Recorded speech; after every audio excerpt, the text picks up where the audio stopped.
What is up, everyone? Dan the Card Man back with another weekly trading card news video. We've got three things to talk to today. We'll touch on a Beckett Backtrack that I spoke about earlier on in the week. I'll give a quick update on that. We'll then talk to Sports Card Investor and some really crappy thing from him, in my opinion. And that's probably the big thing for today, so keep an eye out for that. And then we'll also touch on an individual that has basically gone to jail for almost 3 years for selling counterfeit sports card related product. Now, that's another very dicey one, given what we've talked about in the last week as well.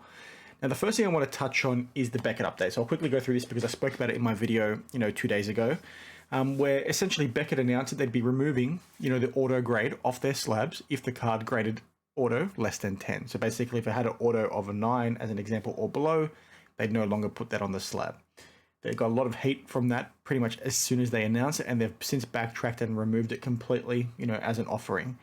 Now, this was, a bit disappointing to see from Beckett because it's not the first time we've seen them backtrack. As I explained in my video the other day, they did the same thing with regards to their new slabs.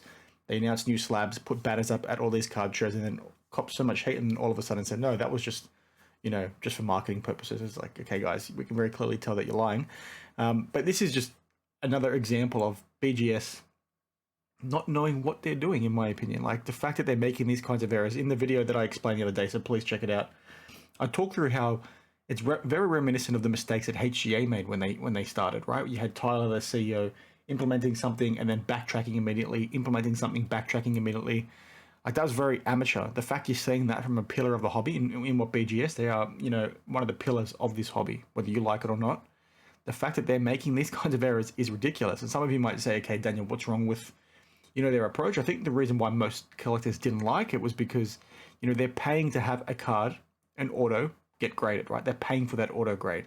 So the fact that BGS is not putting on the slab is not good for that collector that wants to pay that money to have it shown. All right, so that's where you need to understand it's coming from.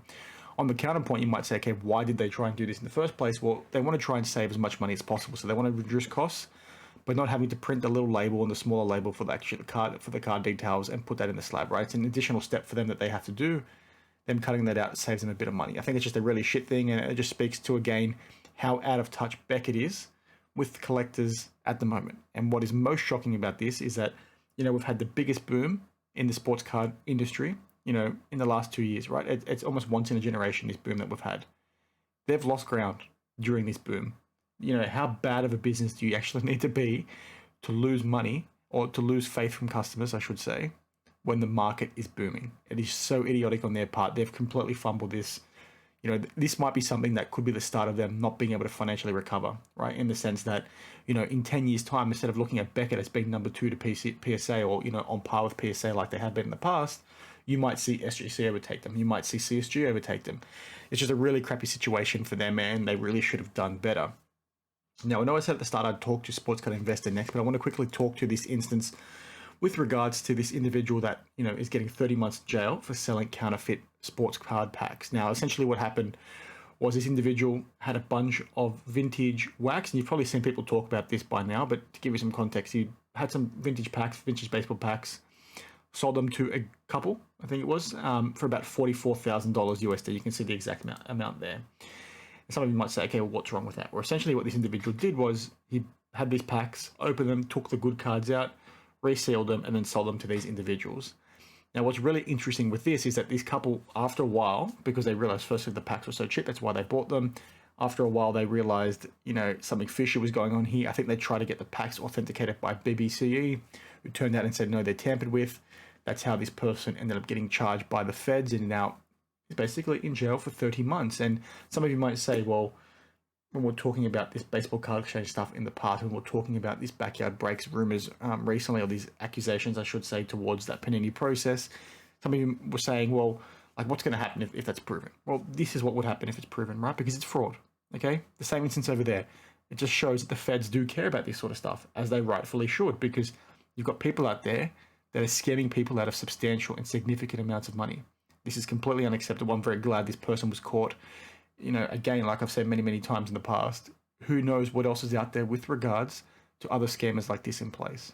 Fortunate that, Baseball Card Exchange was able to spot this, because when they can do things that they are aligned to, they can do things well. What's really interesting with this, though, it doesn't say on the DOJ's website, but Steve Hart from Baseball Card Exchange was actually going to be the expert witness if this proceeded to court. Now, I think something's happened where it didn't go there. They settled out of court, I want to say. But Steve Hart was the expert witness, which is, really funny for a few reasons. Because if you go back to the issues that Baseball Card Exchange have had, right, and they're very fortunate. I'm not going to go into the details again, but Baseball Card Exchange are very fortunate with regards to what their terms and conditions say, right? Because it essentially wipes them of all responsibility once that wrap goes on there.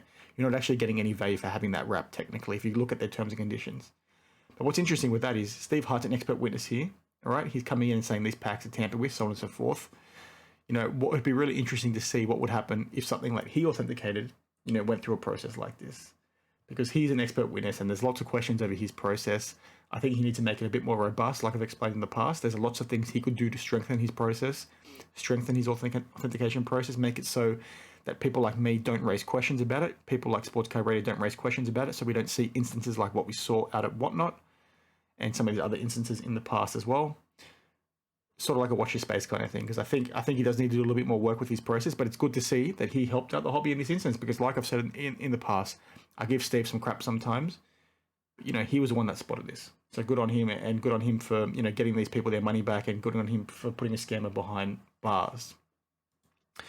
Now, the last thing I want to touch on today is something that's, really, really disappointing in my opinion, and it's made me a little bit angry, to be honest. Now, some of you may have heard this by now. So this video dropped from Sports Card Investor today around 13 hours ago. As you can see there, it hasn't got very many views, 4,000 views from a 200,000 subscriber. It should tell you all about that video in particular. What's really disappointing about this is essentially he has come on and done almost like a paid advertisement, because that's what it is, right? They've sponsored for the video for this new app called Mojo. Now, I don't want to talk in too much detail because I don't want to give these guys, any credit or any FaceTime or anything like that. But essentially this app allows you to sort of invest in a player in order to try and get some gains off their future potential. So if a player has a run of bad games, you invest in him, and then you're going to have good odds if all of a sudden he starts performing really, really well. What was most disappointing about this is that I don't think Jeff has understood the impact of his words. Now, I've spoken in the past about influencers and how they need to be doing better when it comes to this sort of stuff, but how most of the time I'll cut the guys some slack because the people that are making these videos are often young kids, or they're just content creators. They've got no business acumen, anything like that. They're just not truly understanding the impacts of their words. Jeff is a grown adult, right? He's a very, very successful businessman, like something that, I myself would like to aspire to one day to achieve what he's achieved. But what's really disappointing is with all that experience, he should know better with regards to making content like this. Because you're going to have kids seeing that. And yes, this app, you need to be over 21, but people have found ways around that in the past, right? I don't like the fact that, gambling, because that's what this is, it's gambling, is being mixed in with sports cards and via a content creator that a lot of kids love to watch. This is not a good thing. Like this kind of stuff, this kind of speculation is not a good thing. And I don't like the way the video was handled, where it was essentially a paid advertisement. These guys need to be doing a lot better with how they go about presenting things to their viewers. And it's just very disappointing to see this from Jeff, because he does cop a lot of hate. I've given him a crap ton of hate in the past. He does some really, really dumb things, but I think, he's sort of found his place in the hobby, right? Stuff like this, you almost can't defend. And if you check out the comments, I'll try and go into them now. The video might play, so I might have to turn the audio off. But you can see here, and like I do subscribe to the guy. I've clicked dislike on this video because I think it's, terrible what this essentially is doing. You can see here almost every single comment is hating it, right?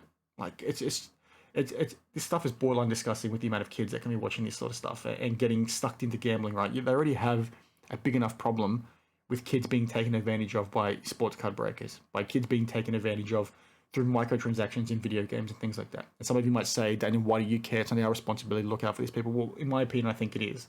We have an obligation, like we've said many times on the channel in the past, to look after that next generation, right? It's your duty as a human in general, right? Because, if you don't do those things, what's the world going to look like when you're gone, right? You have an obligation to look after these people, to make sure they're not getting taken advantage of. And I think things like this, like this person said here, your team should be embarrassed for allowing this to be presented. I have no issue with Jeff talking about these things or aligning himself to these kinds of things. I just don't think it should have been done through his Sports Card Investor page, because kids are going to see this and get excited about it and not understand the risks, not understand the ramifications of trying to enter something like this. Gambling is a very, very rocky road. Like I've explained when I talk through, the impacts of sports card breaks, the dark side of sports card breaks. When you get exposed to that sort of stuff at such a young age, it's not a good thing. right? They might get in, they might, you know, lie about their age, they might go through some other channel to try and get involved in this sort of stuff, or even just hearing about it might have something in the back of their mind that they try and gamble with other methods or something along those lines. You guys get what I'm trying to say? I just don't think this is, you know, a really good thing. Essentially, this is a 17-minute, you know, paid interview, and like, it's not good. Jeff, you know, in all honesty, should come out and delete the video, or at least apologize for putting it out there. In my opinion, I think it should go on his personal channel. This should not be linked with sports cards, because kids are going to make that association. They're going to jump in on it, and you know, they're going to some of them will ruin their lives, right? Maybe not directly through this video, but this is the kind of thing that ruins people's lives, especially when, you know, they're exposed to it at such a young age where they can't understand, you know, the impacts or what it actually is or anything like that. So I know I've just spoken in circles, you know, many times, but again, this stuff comes down to how influencers need to be doing a lot better. And Jeff, whether he likes it or not, is an influencer. And like I said, when I first started speaking about this, you know, on one hand, I cut the kids some slack that make these mistakes. Like Mojo Sports, as an example, he made that really terrible decision by supporting Mark's cards. And I said at the time, you know, this guy, if maybe he didn't know what was happening with Mark's cards. He probably likely didn't. And he just felt like he needed to say those things because he had a camera in his face. But it's like, you got to reach a point where that excuse is not good enough anymore, because you should know the impact that your words are going to have on the kids. When you say, oh, I love this, you know, Spider-Man card, as an example, I think it's worth $1,000, and then everybody goes out and buys the same thing because you said it to them, like, your words carry weight. And the younger guys can get some slack cut towards them a bit earlier, but people like Jeff, there's no way, shape, or form that you should be cut any slack, in my opinion, because you should know better. It's unacceptable. So let me know your thoughts on this down in the comments below. I wouldn't be surprised if by the time you see this video might actually be deleted. So I usually record these on Saturday Australian time. The videos drop Sunday morning Australian time. It is now Thursday night because I'm away for the weekend. So I've had to record this video, you know, two and a half days earlier than usual. So some of the things I've said today might be a bit outdated, but, you know, keep that in mind when you're watching this, and let me know your thoughts down in the comments below as always. Thanks for watching. I really appreciate your support, and I'll see you in the next one. Cheers.